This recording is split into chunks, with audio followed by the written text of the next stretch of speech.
What's up everyone? Welcome back to the channel guys। अब आज finally बारी आ गई है कि हम इस सप्लाई चैप्टर को खत्म करें और मार्केट्स को आज की नेक्स्ट वीडियो में शुरू करें। तो चलिए जल्दी से पहले सप्लाई को खत्म कर देते हैं, जो बचे हुए टॉपिक्स हैं उसको कंप्लीट करते हैं एंड देन शाम की वीडियो में आपके पास मार्केट आ जाएगा और हम एंडिंग पे पहुंच गए हमारे सिलेबस पे और ऑलमोस्ट सारी चीजें समाप्त होने वाली हैं। तो चलिए जल्दी से शुरू करते हैं and this is the time to wrap up our microeconomics. Let's begin.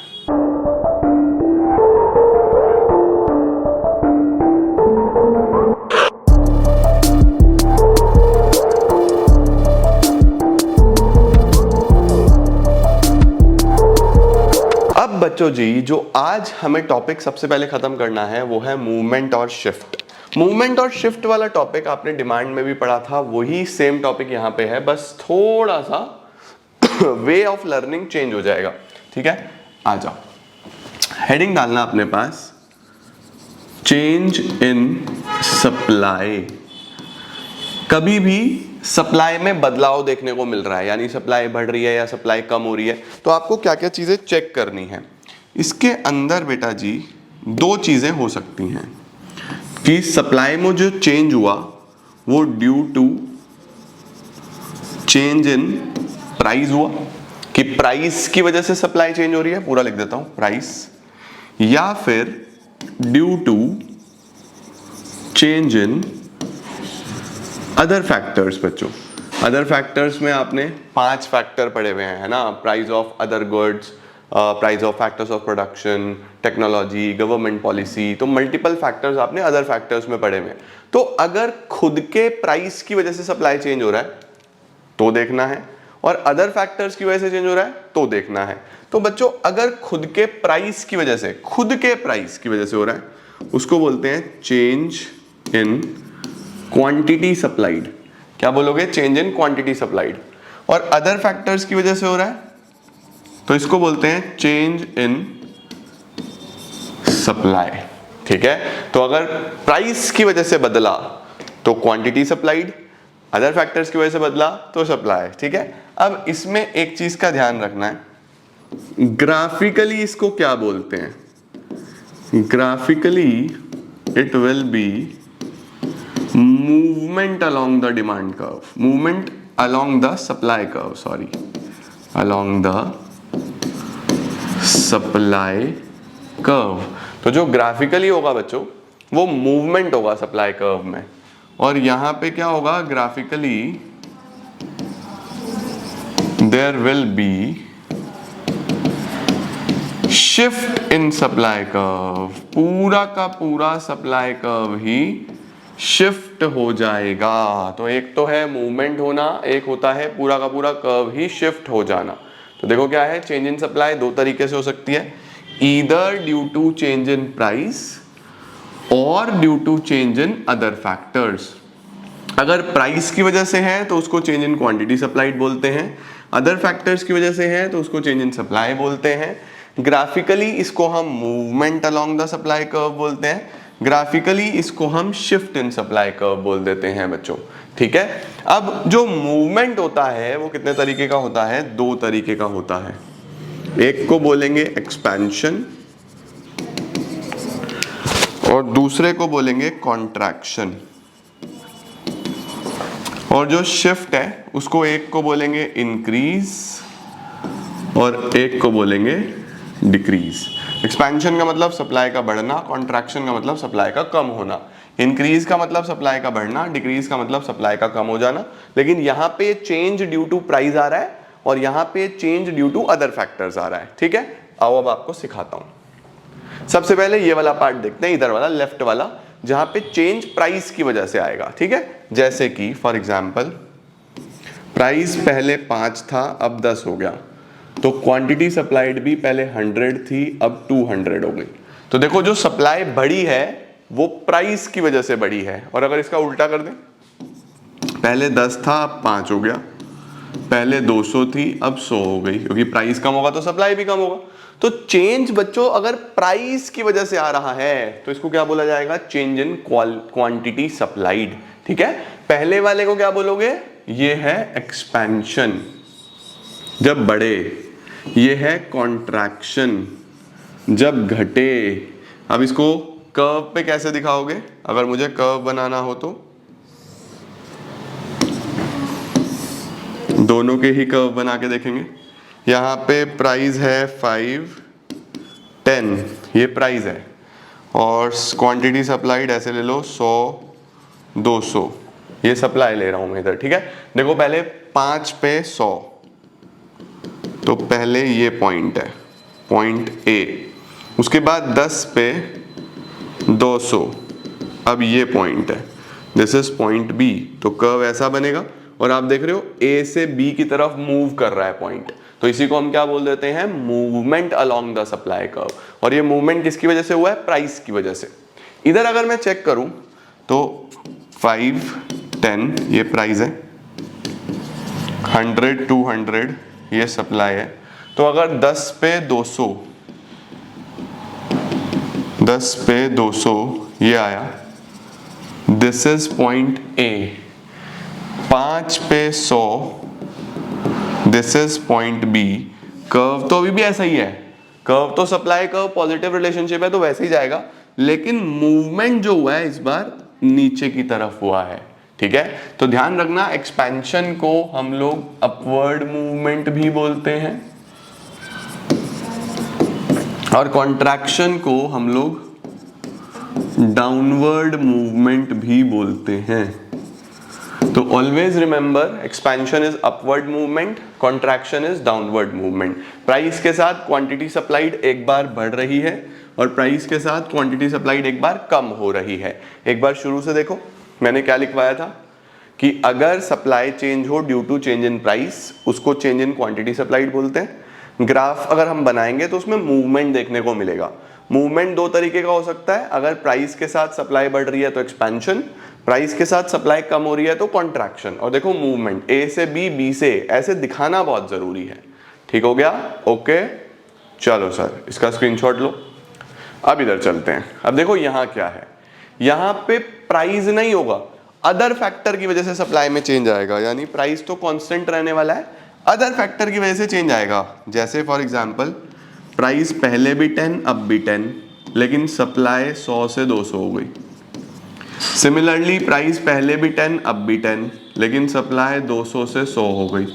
तो एक बार सप्लाई बढ़ रही है, एक बार सप्लाई कम हो रही है, ये due to change in other factors हो रही है। सपोज बेटर टेक्नोलॉजी आ गई, सप्लाई बढ़ जाएगी, कम टेक्नोलॉजी आई, सप्लाई कम हो जाएगी। तो अदर फैक्टर की वजह से प्राइस इज कांस्टेंट, प्राइस वही 10-10 है। अब क्या होगा इस केस में, क्या होगा? तो बच्चों जी यहां पे ले लो, प्राइस 5, 10 ये प्राइस है, सप्लाई 100, 200 ये हमारे पास सप्लाई। इधर भी अगर देखा जाए तो प्राइस हो गया हमारे पास 5, 10 ये प्राइस है, सप्लाई 100, 200 ये हमारे पास इधर सप्लाई, ठीक है। अब देखो बच्चों, पहले 10 पे 100 यानी सप्लाई यहां पे है, अभी प्राइस अभी भी 10 है लेकिन सप्लाई 200 हो गया है। इसका मतलब पहले जो सप्लाई कर्व है वो इस पॉइंट से होके गुजरेगा, क्योंकि सप्लाई कर्व होता तो अपवर्ड ही है ना। फिर सप्लाई कर्व इस पॉइंट से होके गुजरेगा, तो हम क्या बोल रहे हैं कि पूरा का पूरा सप्लाई कर्व ही इधर शिफ्ट हो गया है, राइटवर्ड शिफ्ट हो गया है, SS से SS डैश हो गया है। तो इसको हम क्या बोलते हैं? इंक्रीज। तो इंक्रीज का क्या मतलब है? Rightward shift. मैंने बोला था ना, पॉइंट्स पे मूवमेंट नहीं होगा, इस बार पूरा कर्व ही शिफ्ट हो जाएगा। तो जब भी प्राइस कांस्टेंट रहता है, अदर फैक्टर की वजह से चेंज होता है बच्चों, तो पूरा पूरा कर्व ही शिफ्ट होता है, ठीक है। अब इधर देखो, प्राइस जो है पहले 10 पे 200, तो यहां पे सप्लाई कर्व है, अभी इसी 10 पे 100 ये वाला, तो पहले सप्लाई कर्व इधर था, अब सप्लाई कर्व इधर है, तो पूरा का पूरा लेफ्ट में शिफ्ट हो गया। पहले SS था, अब SS डैश, तो पूरा पूरा कर्व ही लेफ्टवर्ड आ गया। तो इसको हम क्या बोल देते हैं? डिक्रीज को हम बोलते हैं लेफ्टवर्ड शिफ्ट। एक राइटवर्ड शिफ्ट था, एक लेफ्टवर्ड शिफ्ट है। तो आपको पता होना चाहिए जब भी प्राइस की वजह से सप्लाई में चेंज होता है तो मूवमेंट होगा बच्चों, और जब भी अदर फैक्टर्स की वजह से होगा तो शिफ्ट होगा। स्क्रीनशॉट ले लो जल्दी से। डन, ये हो गया, ये भी हो गया। आओ मैं आपको थोड़ा सा पढ़ा दूं। देखो क्या लिखा है बच्चों, आजा यार, तू भी स्लो हो गया है, तेरा साबुन स्लो क्यों हो गया है। देखो जी क्या आ रहा है, सबसे पहले मूवमेंट। मूवमेंट को चेंज इन क्वांटिटी सप्लाइड बोलते हैं। When quantity supplied changes due to change in price, ठीक है, कीपिंग अदर फैक्टर्स कांस्टेंट, इसको हम चेंज इन क्वांटिटी सप्लाइड बोलते हैं। तो यहाँ ध्यान रखना, when quantity supplied of a commodity, यहाँ चेंजेस लगा लेना, changes due to change in own price, इसको हम लोग क्या बोल देते हैं, change in quantity supplied. Graphically इसको मूवमेंट की तरीके से दिखाते हैं। तो मूवमेंट डाउनवर्ड भी हो सकती है, अपवर्ड भी हो सकती है। अपवर्ड को एक्सपेंशन बोलते हैं, डाउनवर्ड को कॉन्ट्रैक्शन बोल देते हैं। ठीक है जी, इसका स्क्रीनशॉट ले लो। सॉर्टेड। नेक्स्ट क्या है, मूवमेंट देखो, एक्सपेंशन कॉन्ट्रैक्शन। एक्सपेंशन में क्या है, अपवर्ड मूवमेंट, कॉन्ट्रैक्शन में डाउनवर्ड मूवमेंट। मैंने आपको ज्यादा बेटर कर्व्स बना के दिखाए हैं, वही बना के आना एग्जाम में, ठीक है। उसके बाद बच्चों अपवर्ड और डाउनवर्ड मूवमेंट आपको मैंने दिखाई दिया, इसमें कुछ खास नहीं है, ये भी मैं आपको ऑलरेडी लिखवा चुका हूं, ठीक है। चलो जी, एक्सपेंशन के लिए अब देखो ये बोल रहा है पूरा proper, it refers to rise in the quantity supplied. जब क्वांटिटी सप्लाइड बढ़ जाएगी due to increase in price, price बढ़ने की वजह से, इसको अपवर्ड मूवमेंट बोलेंगे। एक्सपेंशन भी बोलते हैं, एक्सटेंशन भी बोलते हैं। इसने प्राइस 20 से 25, 100 से 150 कोई भी ले सकते हो, जो मैंने टेबल बनाया वो वाला भी यूज कर सकते हो एज इट इज, सही है। इसका भी स्क्रीनशॉट ले लो। इसके बाद अगर मैं कॉन्ट्रैक्शन पे चलूं तो फॉल होगा क्वांटिटी सप्लाइड में, कम होगा, गिरेगा quantity supplied decrease in price की वजह से, तो नीचे की तरफ मूवमेंट देखने को मिलेगा, राइट। ये भी मैं आपको दिखा चुका हूं। चलो सर, अब शिफ्ट आ गया बच्चों। शिफ्ट कब होता है, शिफ्ट अदर फैक्टर्स की वजह से, जब सप्लाई चेंज होती है, यानी price is constant, supply change होगा but due to change in other factors, तो उसमें हम बोलते हैं shift. When supply of a commodity changes due to change in any factor other than the price, it is known as change in supply. इसको graphically कैसे दिखाते हैं, shift के तौर पे। अब शिफ्ट कैसे कैसे हो सकता है, price of other good change हो जाए, price of factor of production change हो जाए, टेक्नोलॉजी चेंज हो जाए, टैक्सेशन पॉलिसी चेंज हो जाए, बहुत सारे जितने भी अदर फैक्टर शुरू में डिटर्मिनेंट्स में पड़े थे ना, प्राइस को छोड़ के, उन सब में से किसी में भी चेंज आएगा तो शिफ्ट देखने को मिलेगा, ठीक है। नेक्स्ट क्या है, अब शिफ्ट में दो तरीके से हो सकता है, इंक्रीज यानी राइटवर्ड, डिक्रीज यानी कि लेफ्टवर्ड। तो इंक्रीज भी हो सकता है, डिक्रीज भी हो सकता है। डन सर, ये भी क्लियर है। इसके बाद हमारे पास आ रहा है राइटवर्ड शिफ्ट, लेफ्टवर्ड शिफ्ट, इसमें कुछ नहीं है। ये टेबल भी, चार्ट भी मैंने आपको पूरा बनवा दिया। Then we have increase in supply. It refers to rise in supply due to any factor other than the price. देखो प्राइस कांस्टेंट है, सप्लाई बढ़ रहा है, तो कर्व पूरा का पूरा राइट में शिफ्ट करेगा। ओके, अब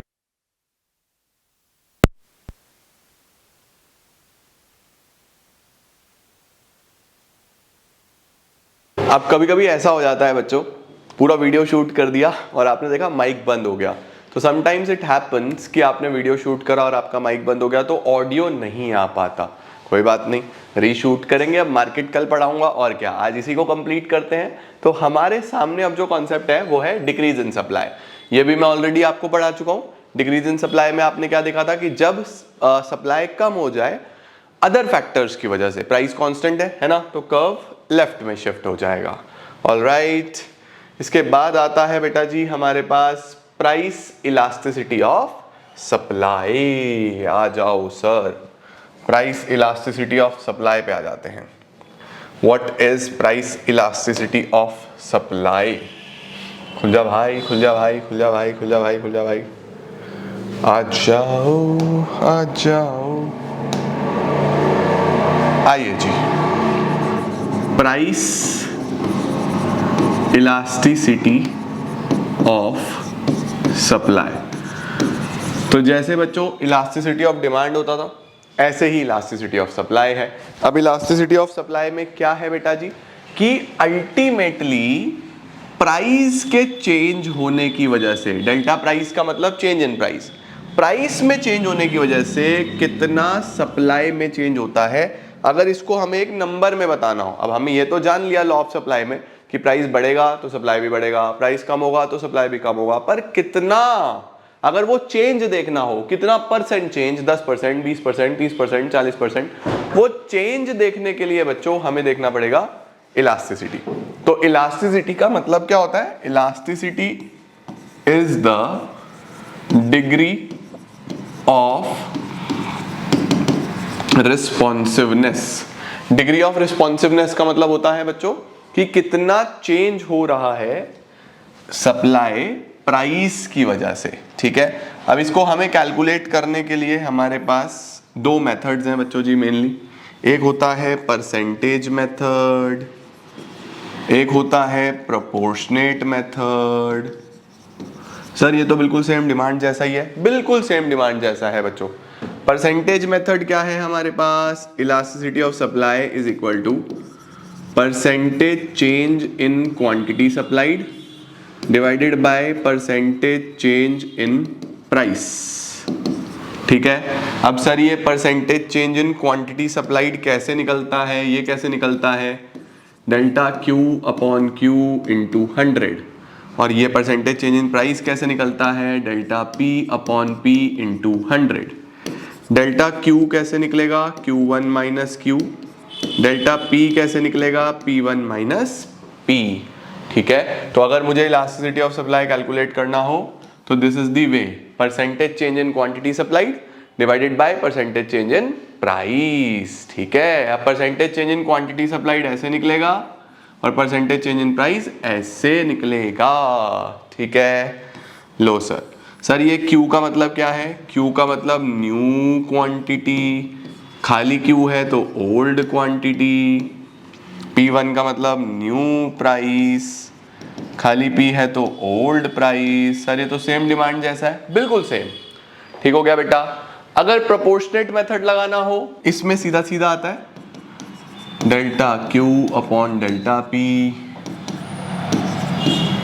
P अपॉन Q। ठीक हो गया बच्चों जी। तो ये हमारे पास सीधा सीधा फॉर्मूला होता है। डेल्टा का मतलब चेंज, यानी क्वांटिटी में कितना चेंज आया, Q1 minus Q। Delta P का मतलब प्राइस में कितना चेंज आया, P1 माइनस P। 1 का मतलब न्यू और 0 का मतलब ओल्ड, इस बात का ध्यान रखना है। तो delta Q is Q1 minus Q, delta P is P1 minus P। Alright, चलो सर हमें परसेंटेज मेथड भी समझ में आ गया, हमें प्रोपोर्शनेट मेथड भी समझ में आ गया और हमारे लिए चीज़ें बहुत सिंपल, बहुत इजी हो गई हैं। राइट, चलो सर आ जाओ जी।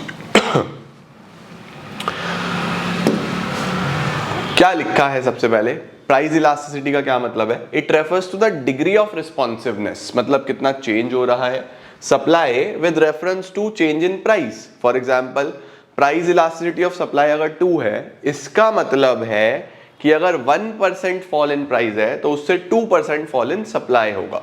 ठीक है, मतलब जस्ट डबल, सीधी सीधी सी बात है। चलो जी, परसेंटेज मेथड आ गया, ये भी मैंने आपको बता दिया। Percentage change in quantity supplied divided by percentage change in price, ये भी हम लिख चुके हैं सब। प्रोपोर्शनेट मेथड आ गया, delta Q upon delta P into P upon Q, ये भी मैंने आपको बता दिया। आगे लिखा हुआ है elasticity is a unit free measure. Unit free का मतलब बच्चों आंसर सीधा 2, 3, 4, 5, 6 होता है, कोई यूनिट नहीं होती इलास्टिसिटी की। ठीक है, then price elasticity of supply is positive, इसका हमेशा पॉजिटिव साइन रहने वाला है। ये भी है, इलास्टिसिटी ऑफ डिमांड में तो एक नेगेटिव साइन आता था ना, वो negative sine inverse relationship represent करता था। यहाँ तो कोई इनवर्स रिलेशनशिप है ही नहीं, यहाँ तो सिर्फ पॉजिटिव रिलेशनशिप है। तो ये हमारे पास प्राइस इलास्टिसिटी ऑफ सप्लाई हमेशा पॉजिटिव रहता है। कितने प्रकार की प्राइस इलास्टिसिटी ऑफ सप्लाई हो सकती है? Perfectly elastic, perfectly inelastic, highly elastic, less elastic, unitary elastic. आओ जरा, काइंड्स ऑफ इलास्टिसिटीज। काइंड्स ऑफ इलास्टिसिटीज बच्चों अल्टीमेटली ना 5 होती हैं, लेकिन 2 तो प्रैक्टिकली पॉसिबल ही नहीं है। सबसे पहला होता है इलास्टिसिटी जब 1 हो, इसका मतलब जितना चेंज प्राइस में उतना ही चेंज सप्लाई में भी, इसको बोलते हैं यूनिटरी इलास्टिक। यूनिटरी इलास्टिक, इसका कर्व कैसा होता है? इसका कर्व बिल्कुल सेंटर में होता है, ऐसा। ठीक है, एक होता है elasticity of supply greater than 1, इसको बोलते हैं हम लोग हाईली इलास्टिक। ठीक है, एक होता है इलास्टिसिटी ऑफ सप्लाई इनफाइनाइट, इसको बोलते हैं परफेक्टली इलास्टिक।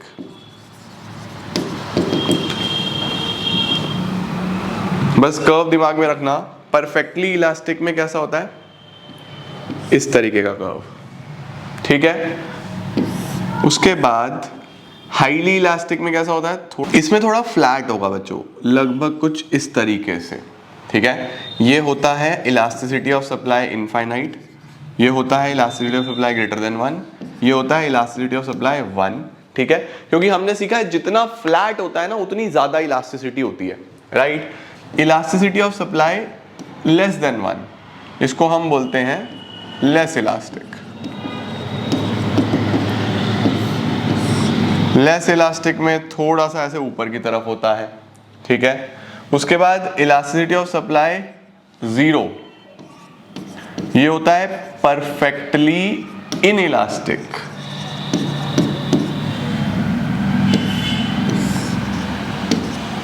ये इस तरीके का होता है, ये होता है इलास्टिसिटी ऑफ सप्लाई 0। तो 0 में बच्चों पैरेलल टू वाई एक्सिस होता है, इनफाइनाइट में पैरेलल टू एक्स एक्सिस होता है, बाकी सेंटर में रहते हैं। इसका स्क्रीनशॉट लो, ये भी मैं आपको एक एक बार अभी दिखा रहा हूं। ठीक है, अब देखो बच्चों, इसमें मैं आपको ये बताऊं, ये भी इमेजिनरी है। परफेक्टली इलास्टिक का मतलब होता है कि प्राइस में बहुत माइनर सा चेंज है, बहुत माइनर सा, ना के बराबर, और सप्लाई में इनफाइनाइट चेंज हो गया, इसको बोलते हैं परफेक्टली इलास्टिक। ऐसा रियल लाइफ में नहीं होता। परफेक्टली इनइलास्टिक का मतलब प्राइस में बहुत बड़ा चेंज है लेकिन सप्लाई में चेंज ही नहीं हो रहा। प्राइस में बहुत बड़ा चेंज है, सप्लाई में चेंज ही नहीं हो रहा, 0। ये भी रियल लाइफ में नहीं होता, यानी ये कांस्टेंट है। देखो, प्राइस चाहे बढ़ा लो चाहे कम कर लो, इधर प्राइस लेते हैं ना, चाहे कम कर लो चाहे ज्यादा कर लो, ये कांस्टेंट है। क्वांटिटी सप्लाइड यहीं पे रुकी हुई है, हिल ही नहीं रही, कांस्टेंट है, इसको बोलते हैं इनइलास्टिक। यहां पे देखो, हल्का सा भी प्राइस में, पहले ये था, हल्का सा नीचे आया तो सप्लाई यहां से बढ़ के यहां चला गया या यहां चला गया, तो क्वांटिटी इसमें बहुत तेजी से चेंज होती है, इसको बोलते हैं परफेक्टली इलास्टिक। इलास्टिसिटी 1 का मतलब होता है बच्चों, जितना प्राइस में चेंज उतना ही सप्लाई में चेंज, जितना प्राइस में चेंज उतना सप्लाई में चेंज, बराबर, इसको बोलते हैं यूनिटरी। मोर देन 1 का मतलब सप्लाई में ज्यादा चेंज है, प्राइस में कम चेंज है। लेस देन 1 का मतलब प्राइस में ज्यादा चेंज है, सप्लाई में थोड़ा सा कम चेंज है। ठीक है, अगर इन सबको एक साथ बनाऊं एक ही जगह पे, तो कर्व कैसे होंगे बच्चों, देखो, ये हो गया हमारे पास सबसे पहले, फिर ये, फिर ये, फिर ये, फिर ये। जितना ज्यादा फ्लैट उतना ज्यादा इलास्टिक। तो ये तो बिल्कुल ही स्टीप है, इलास्टिसिटी 0, ये इलास्टिसिटी लेस देन 1, ये बराबर टू 1, ये ग्रेटर देन 1, और ये इनफाइनाइट। ऐसा होता है बच्चों, देखो। ठीक है, ओके, इधर प्राइस लेते हैं और इधर क्वांटिटी सप्लाइड लेते हैं। ये आपको कर्व्स आने चाहिए, फ्री हैंड भी आप एग्जाम में बना सकते हो, कोई प्रॉब्लम नहीं। ठीक है बच्चों, जितना ज्यादा फ्लैट होता चला जाएगा उतनी इलास्टिसिटी बढ़ती चली जाएगी। Perfect, perfect ladies and gentleman, done है जी, डन सर। सबसे पहले आ रहा है परफेक्टली इलास्टिक। परफेक्टली इलास्टिक का मतलब जब इनफाइनाइट सप्लाई हो जाए और प्राइस बहुत माइनर सा चेंज हो। देखो, इनफाइनाइट सप्लाई, राइट, देखो प्राइस 30 30 30, बहुत माइनर सा चेंज है, सप्लाई 100 200 300, तो ऐसा कर्व बनता है। परफेक्टली इनइलास्टिक का मतलब चेंज ही नहीं हो रहा, प्राइस में बहुत चेंज हो रहा है, सप्लाई स्टिल है वहीं पे। इनइलास्टिक, इनइलास्टिक का मतलब जिसमें इलास्टिसिटी मूवमेंट होगा ही नहीं, एक ही जगह टिक गई quantity. When the supply does not change with the change in price, इसको बोलते हैं इनइलास्टिक। उसके बाद क्या आ रहा है बच्चों जी, हाईली इलास्टिक। हाईली इलास्टिक का मतलब ग्रेटर देन 1। देखो, प्राइस में कम चेंज है, सप्लाई डबल हो गया, प्राइस 10 से 15 कम बढ़ा, लेकिन सप्लाई एकदम तेजी से बढ़ा, डबल हो गया। When percentage change in supply is more than percentage change in price, इसको बोलते हैं हाईली इलास्टिक। लेस इलास्टिक का मतलब बच्चों, प्राइस में ज्यादा चेंज होगा, सप्लाई में कम चेंज होगा, चेंज तो होगा लेकिन कम होगा। देखो, यहाँ ऑलमोस्ट 10 से 15, आधे से बढ़ा है, यहाँ पे 100 से 120, 20% से बढ़ा है सिर्फ। ठीक है। Percentage change in quantity supplied is less than the percentage change in price. उसके बाद यूनिटरी इलास्टिक मतलब बराबर, ये 10 से 15, ये 100 से 150, दोनों में चेंज बराबर बराबर का है, इसको बोलते हैं बच्चों यूनिटरी इलास्टिक।